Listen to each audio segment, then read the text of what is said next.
네, 정치권의 모든 눈이 쏠려 있던 박근혜 대통령의 첫 번째 국회 시정연설 조금 전에 끝났습니다. 예상했던 대로 정부의 예산안과 관련해서 또 경제 활성화법에 대해서 협조를 구했고 관심이 쏠렸던 국가기관의 대선 개입 의혹에 대해서는 정부의 의지와 사법부의 판단을 기다려줄 것을 호소했습니다.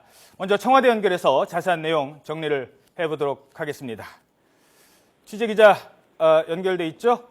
김종균 기자. 네, 김종균입니다. 자, 박 대통령이 취임 후 첫 시정연설 어떤 내용을 했는지 관심을 모았는데 예산안 그리고 경제활성화법 처리를 당부했죠? 네, 그렇습니다. 박 대통령은 취임 선서를 한 지 9개월 만에 국회 본회의장에 섰습니다. 내년도 예산안에 대한 시정연설을 하기 위해서입니다. 박 대통령은 우선 내년도 예산안은 경제회복세를 확실하게 살려가기 위해 경제활성화, 일자리 창출에 가장 큰 역점을 뒀다고 밝혔습니다. 특히 창조경제 관련 사업 예산으로 금년보다 12%가 증가한 6조 5천억 원을 투입할 계획이라고 말했습니다. 또 내년 7월 기초연금 제도 도입을 목표로 예산 5조 2천억 원을 반영했다고 말했습니다. 복지 패러다임도 생애 주기별 맞춤형으로 전환하고 있고 이를 위해 국민기초생활보장 법안을 국회에 제출했다고 설명했습니다. 더불어 경제활성화법의 국회 처리에 대한 당부도 이어졌습니다. 박 대통령은 경제활성화, 일자리 창출은 국회와 정부, 여와 야가 따로 있을 수 없다고 말했습니다. 그러면서 지금 외국인 투자 촉진 법안, 주택 법안, 소득세 법안 등 일자리를 만들고 경제를 살리는 법안들이 국회 통과를 기다리고 있다고 강조했습니다. 이런 법안들이 제때 통과되지 못한다면 회복 기미를 보이고 있는 우리 경제가 다시 침체의 늪에 빠지게 될 수도 있다며 이들 법안들이 꼭 통과되도록 협조해달라고 호소했습니다. 덧붙여 원전 등 각 분야의 고질적인 비리 척결과 공공부문 개혁 등을 다짐했습니다. 네, 특히 오늘 시정연설에서 가장 큰 관심은 아무래도 대통령이 국가기관 대선 개입 의혹에 대해서 어떤 언급을 하느냐, 아예 안 하고 그냥 넘어가느냐, 또는 기존의 입장을 되풀이하느냐 이런 수준이었는데 어떻습니까? 조금 진전된 표현이 나왔습니까?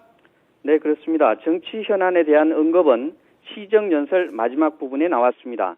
박 대통령은 먼저 이제 정치권도 모두가 과거의 틀을 벗어나 새로운 미래를 열어가는 길에 나서야 한다고 제안했습니다. 그러면서 대선을 치른 지 1년이 되어가고 있지만 지금까지도 대립과 갈등이 계속되는 것에 대해 대통령으로서 매우 안타깝다고 말했습니다.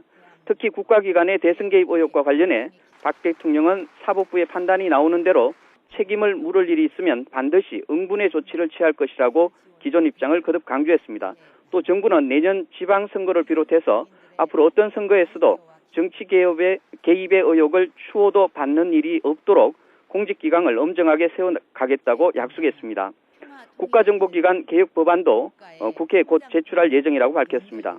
박 대통령은 이어 정치의 중심은 국회라면서 최근 야당이 제기하고 있는 여러 문제들을 포함해서 무엇이든 국회에서 여야가 충분히 논의해서 합의점을 찾아준다면 이를 존중하고 받아들일 것이라고 강조했습니다.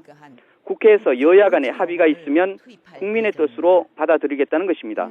마지막으로 박 대통령은 국회를 존중하기 위해 앞으로 매년 정기국회 때마다 대통령이 직접 국회에서 시정연설을 하며 의원들의 협조를 구하는 새로운 정치 문화를 만들어 가겠다고 약속했습니다.